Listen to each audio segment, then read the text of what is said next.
Upload with Michelle Jordan on BBC Radio Berkshire. Right, for my final guest in the Upload, I thought comedy. We'll finish with some comedy. With me, I have Rhodders. Hello, Rhodders. Oh, good evening, Michelle. Hello. Now, Rhodders is a bit of a legend on the on the Berkshire comedy circuit. I've been to lots of comedy clubs and venues, and Rhodders pops up on the bill. I mean, you're a good, honest staple, Rhodders. I'm always out and about. You are. Tell me. Chasing those laughs. You are. Tell me how it all started. My first gig, I didn't do it properly till after I got out of university. Yeah. But my first gig was when I was living somewhere in the middle of Oxfordshire. Nearest bit of civilization was Banbury, and we know Banbury's not that civilised, so it's kind of very, very remote. It's a good job we're not on in Banbury. It is, isn't it? Yeah. Oh no, they've got the internet now. Yes. They got it last week. We're in trouble now. I'm not gigging there again. Oh dear, blacklisted. But what happened was I was just very, very bored, and I watched a Jimmy Carr DVD and a Russell Brand DVD, and I think they damaged me, and I thought, I want to have a go, and I couldn't get out of this rural idyll I'd found myself in somewhere outside Banbury, and I put on my own little sort of comedy review show in the school drama studio. This was a sort of institution that would charge £7 for the school jazz band, so if you said, we've got something for free, everyone turned up, the whole village, my whole sixth form and everything. And some of my friends did Monty Python sketches. Oh, really? I went on and did my first ever 10 minutes of stand-up, and it was absolutely terrifying. I was going to say 10 minutes. I know, it's too long, isn't it? What was I thinking? Why didn't I ease myself in with like 5? That is a tall order, 10 minutes of stand-up. If you were brand new to it. Yeah, it was terrifying. I remember just standing in the wings of my little drama studio, just sweating, thinking, I hope at least some of this is funny. Heart-stopping. Now, where do you do your gigging now? All over? Wherever I can get to. Yeah. I was in Overton last night. Bright Lights of Overton. With, Tony Law was headlining. He's incredible. I'd never heard of Overton, despite working in Basingstoke for many a year. Oh. I haven't heard of Overton, and it's so near. And, was it a big gig? The whole village came out. That's the wonderful thing about these when you're the only show in town, you tend to sell out. But it was lovely. They got you had a big crowd in this lovely barn conversion, and it was awesome. Yeah, but the trouble is, when the whole village comes out, I mean, that the expectation is high. Yeah, you are their Christmas, I guess, aren't you? You're the entertainment sent to save them. But no, they were lovely. Were they? Were they kind to you? They were all right, actually. Sometimes when you travel, I remember that you have some nights you go all the way to Liverpool and you have a room of 300 odd, and you're like, oh, this is amazing, this is why I do it. Yeah. And then the very next day you do a car share to Eastbourne, 3 hours extra traffic, 4 are in, and while you're on stage, 2 of them walk out, and you think, maybe I've made some poor decisions in my life.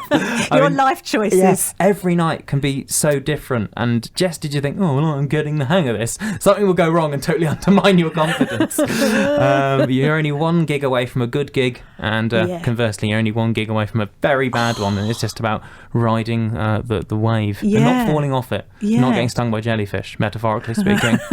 Do you have a normal career as well as your stand-up career, or are you all in? I do all sorts of things. I run a comedy club. Tell me about that. The Stand and Deliver Comedy Club. It's up above Smoking Billy's near St Mary's Butts, near the Metro Bank. I know. We've got this. We're really lucky. They've been our home for nearly 4 years now, and we've got this lovely little function room every second Thursday. So 12th of March will be the next one. But we've had some amazing acts down there. Did you watch last year's Britain's Got Talent? Yes. A guy called Robert White came second. I loved him. He was at Stand and Deliver before the TV noticed him. No. So yeah, sometimes you will see the next big thing. Was he the guy? Was he the guy with the jumpers? Yeah, the tank tops and the Tintin haircut and the piano. And I what loved a talent. him. I spotted him in a gig with no microphone just above a pub in the centre of London. I just thought, oh my goodness, this guy's incredible, because he was quite nervous I say backstage, the corridor leading to the function room of this pub, and he was so nervous, he was pacing back and forth, and I thought, this guy is either going to be amazing or it's going to be a disaster, and there's going to be nothing in between. And he was incredible. I was like, he's gifted. He really is gifted, and he's very hard working on top of that. Incredible. So you run your own little comedy club? Yes. Brilliant. And you also are on the Berkshire circuit, aren't you? Because I've seen you quite a lot at Ninja Duck. Yes. and I've seen you a few times there, and I've seen you over at the Rising Sun Arts Centre. Where else do you do your comedy, Rhodders? I go, well, wherever anyone will book me. If I can get there and I can get back and survive, I've gigged in all sorts of peculiar places, everything from breweries. I had this weird spate where every weekend I was performing in a brewery. Good times. It was good for the sake of doing comedy, but very bad for my health long term. Like the one in the Windsor Eton Brewery is incredible. What a venue! They put cushions on top of the beer barrels. Audience sits on the beer barrels. They put up a stage, and you're just surrounded by these kegs, the big vats of beer. It's like no gig I've ever done before. That's amazing. Now, you sent us, you uploaded a clip. That's why you're here.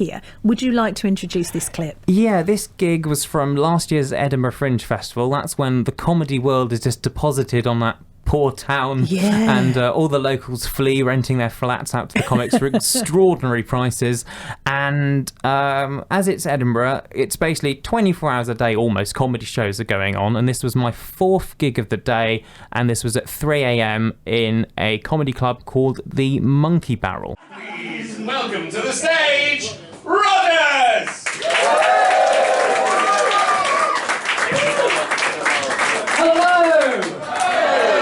My name is Rhodders and I'm the comedy equivalent of a rail replacement bus. I'm never part of your original plan, but tonight I am your only salvation. Yes, I like Edinburgh, but on the way I stopped off in Leeds. What a interesting place, that's a synonym I will use. I was there all of 2 minutes before it all started kicking off outside the shack/pub/venue for the evening. One bloke yelled at the other, "I need you to hit me first, because then it's self-defence." I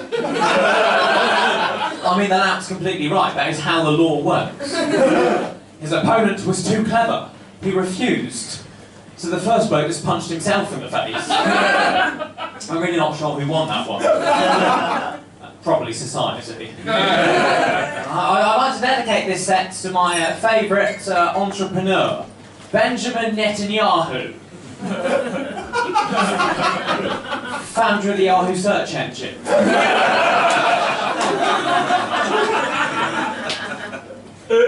Do you remember professional skateboarder Tony Hawk? Ah, brilliant. Hello 90s people! Lovely way to age profile the room. Do not worry, the rest of you, I will do some Henry VIII material later. Tony Hawk, though, can you believe he's now 50 and a dad? I don't think that was ever part of the marketing strategy. The world's coolest man was never destined to just become some old dad. Personally, I think he would have been much better career-wise, killing himself at 27 by going off the half-pipe a bit too fast. Okay, I have to admit here, I don't know anything about skateboarding, so I'm just saying skateboardery words. I hope I get away with it. So far, I'm getting away with it. Much as Tony Hawk's in many respects. But wasn't he incredible? In his prime, wasn't Tony Hawk amazing? Only inspired a whole generation of children to sit on their arse and play a video game. Oh, ridiculous, really. Anybody job seeking in here, or have we all collectively given up? Good, right answer. But the worst thing I found when I was job seeking was those jobs that would dress themselves up as real, like really exciting dream jobs when they weren't. Ask a child what you want to be when you grow up. They'll say stuff like pro skateboarder, astronaut. You're very unlikely to hear a child say, Daddy, when I grow up, I want to be head of digital marketing at GlaxoSmithKline. So it's not very likely to happen. While you are job seeking, though, you will need to look after the pennies or whatever currency you use in wherever you lot are from. But do not go to escape rooms. Absolute waste of money. I was in one all of 2 minutes. I just followed the fire exit signs.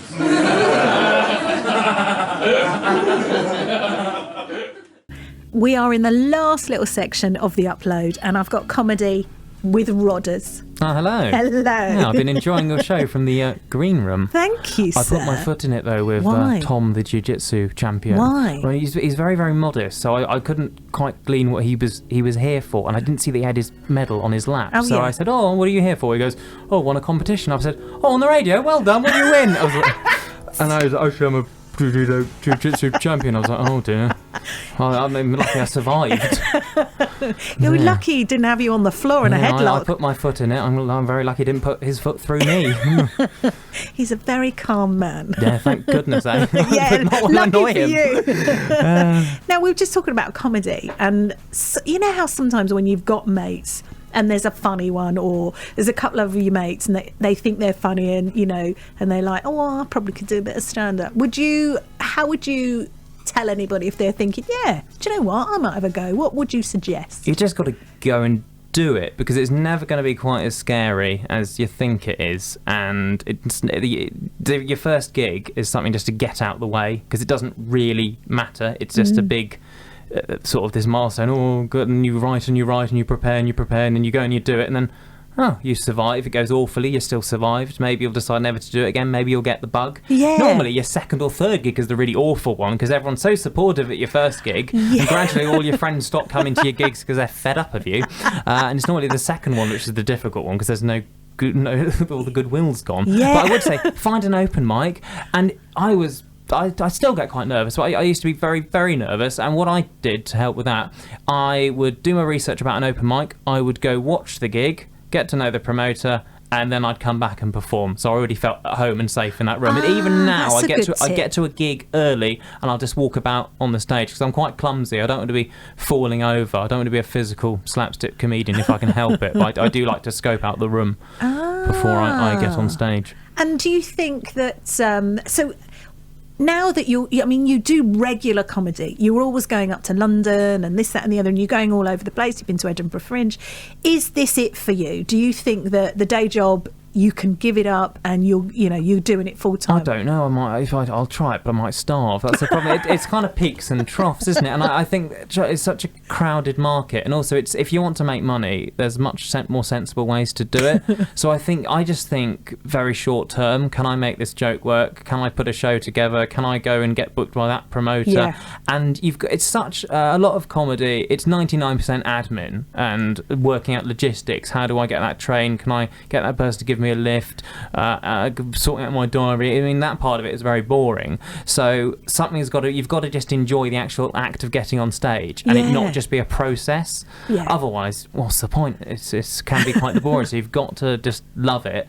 And then I think the more short-termist I found the more short-termist, when I had big plans and everything, it all went to pot, and I then became much more short-termist, and now I actually enjoy it more, because I'm not scaring myself. I go, if I'm not on live at the Apollo by next Wednesday, I'm a failure, and all these things are out of my control. So I've just got to enjoy it, and if I stop enjoying it, I don't have to do it. No. I can go do something else, thankfully. So you're always more in control of your destiny than you think, but that doesn't mean you can put yourself on telly, unfortunately. I think you've got to just enjoy it. Now, if people want to see you, Rhodders, where can we get hold of you? Where can we find out about where you're gigging and about your comedy club, Stand and Deliver? My comedy club, you can get tickets at standanddelivercomedy.com. If you type in Stand and Deliver Comedy Night into Facebook, the page is there. I'll be comparing the next show on the 12th of March. We've got Izzy Lawrence, who is she is Reading. She lives in Tilehurst, and she is an incredible talent. I've seen her. Professional comedian. She's recently released a feminist children's book featuring suffragettes and jiu-jitsu. She's been bonkers. She's been on this radio station. She's amazing. Yeah. And she will be appearing, and we have Richard Todd headlining, who's a fantastic actor I saw in Edinburgh a few years ago. So come on down to that, and that'd be good. 12th of March, a Thursday evening. Thursday is the new Friday. Yeah, it really is. And the comedy scene is alive and well in Berkshire. It is bustling. Yes. Gradually, there are more and more local comics popping out of the woodwork. Yeah, and it's a really good thing. I just love it. Thank you very much. I'm all over the place. Rhodders.com, spelled RH, if anyone wants to see my nonsense. Get on it, because it is lovely nonsense. Thank you, Rhodders. Uploads with Michelle Jordan on BBC Radio Berkshire.